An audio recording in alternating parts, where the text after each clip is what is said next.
So now we will move on to the next topic, that is DSP hardware units. So here we are going to discuss about three types. One is multiplier and accumulator, the second is shifters, and the third is address generator. So we'll discuss one by one and the importance of hardware units in DSP. So here we will start with the one, that is multiplier and accumulator. So as compared with the general microprocessors based on von Neumann architecture, the digital processor uses the MAC. So MAC is nothing but here multiplier and accumulator.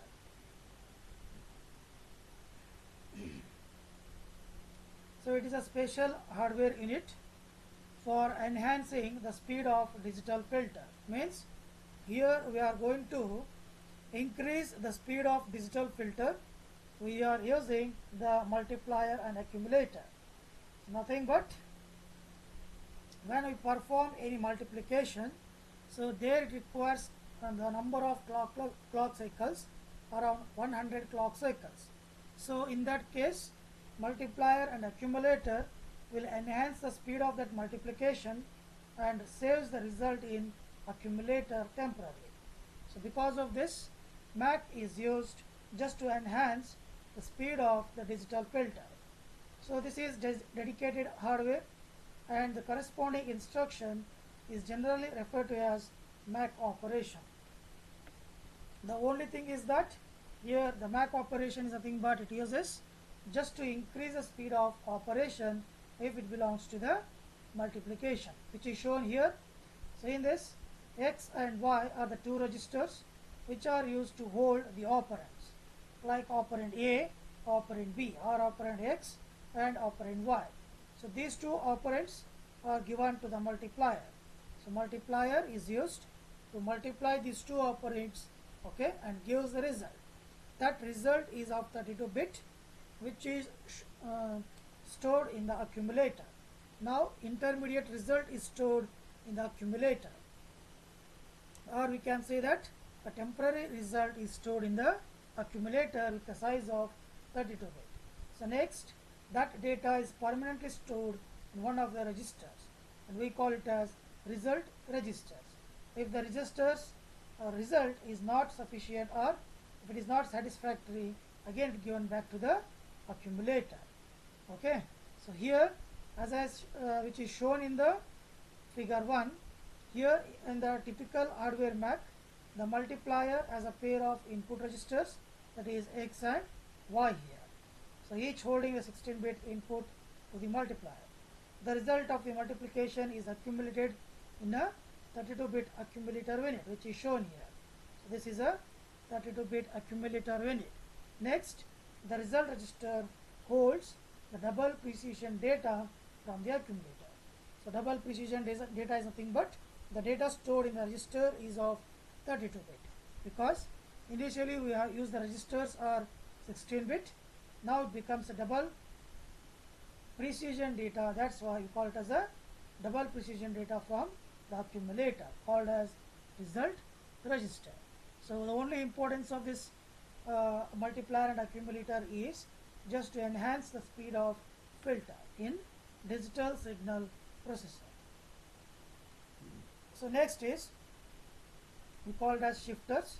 As I said, shifters are nothing but they are used to perform multiplication and division,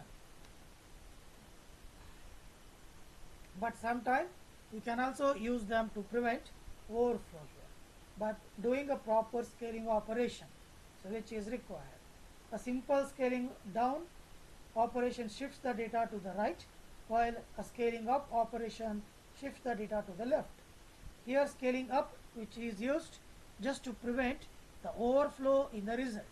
Once the result stored in the result register, there we have to verify that the result should not overflow apart from that register, so that we need one indicator, either the result is overflowed or underflow. So that can be verified using shifters here. So shifter, by performing two methods, one is scaling down, another one is scaling up here. So by doing these two operations, we can prevent the overflow of the result stored in the result register.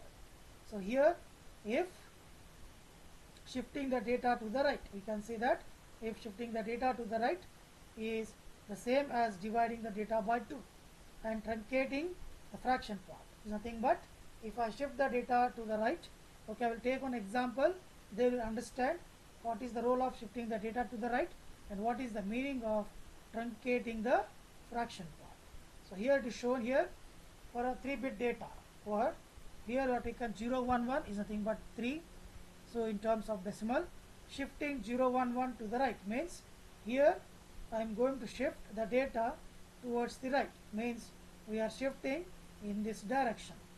So if I shift the data in this direction, here this data will be eliminated and in this place this 1 will move here.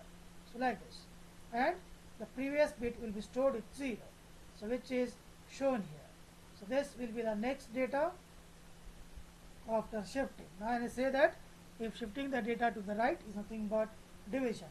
So now 3 divided by 2 becomes actually 1.5, but what I need is 1.5, but in shifter the truncating 1.5 gives 1, that is the fraction part has been removed, that is truncated from the decimal part. So we call it as truncating the fraction part. Similarly, shifting the same number to the left. So if I shift this same number to the left, so then what happens? If I shift the data to the left, so here 0 will move outside, means this is the direction of shifting and this data which is present here will shift to the position of 0. So then it becomes, and here to insert another 0, we call it as 011. So here this will be the data once you shift to the left, it becomes 110 and the data input is 3. This becomes multiplication with the 2, it becomes 6 here, which is shown here. So here you can say that it performs multiplication. So using shift register or shifters, here you can prevent the overflow either by scaling up or by scaling down.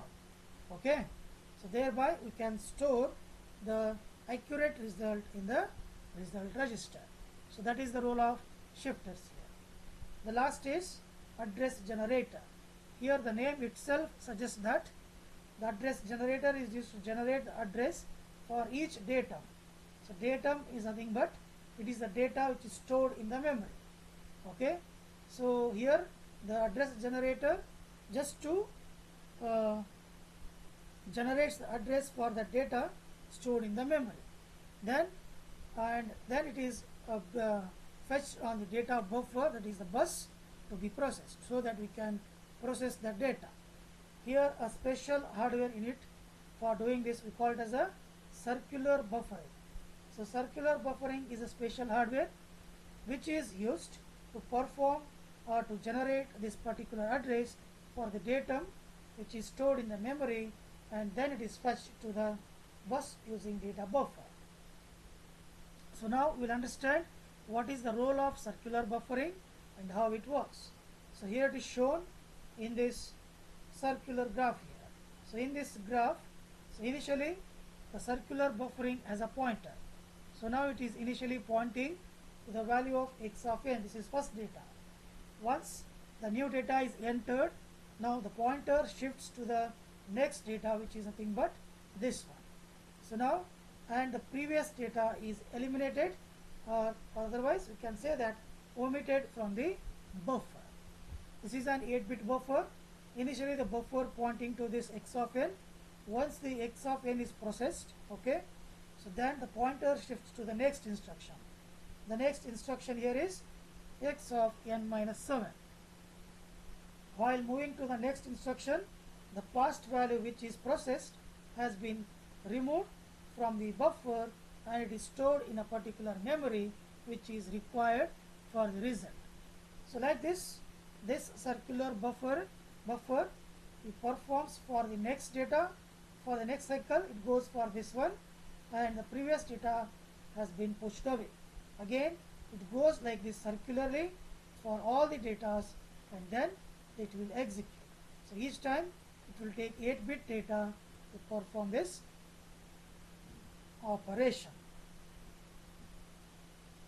So here the same thing is explained with an example, and this circular buffer uses first in first out principle, means first in first out. So like which is shown here on an example here. Initially the data stored here is D, C, B, A. This is the data. So assuming that now the buffer is pointing at the D. So once the D has been processed, now the pointer need to be shifted to the next data. The next data which is pointing here is the data which is entered into the circular buffer. Here the data which is entered after processing the value of D is E here, which is shown in the next one. So now these data are becomes the past data, like D, C, B are the past data, and the data A is omitted from the circular buffer because this data has been executed already. So now the pointer is pointing to this instruction. So now in the next here, which is shown here, this is the current data. These data are stored here, first in first out. So here, so this is the data which is outed right now. So now the next data which is entered here is E. So here the data entered here is E. So once this is entered, the next data which is eliminated should be now is B now. So the same thing will repeat for the next one. The next data enter is F here. Now the next data which is need to be eliminated is B, which is eliminated here. So like this, first in first out will be eliminated. Here the first data which is entered is A, the next data is entered is B, C and D. So this is the last data, therefore the pointer is pointing at the D. Once this data is given to the processor will execute this instruction. At the same time, this is eliminated and the next data is entered, that is E. Now the pointer is pointing to the E, which is shown here. It is pointing to the E. At that time, this data is now ready for the next process. So as soon as this process data is eliminated, the next data which is entered here is F, and this data is now ready to get processed.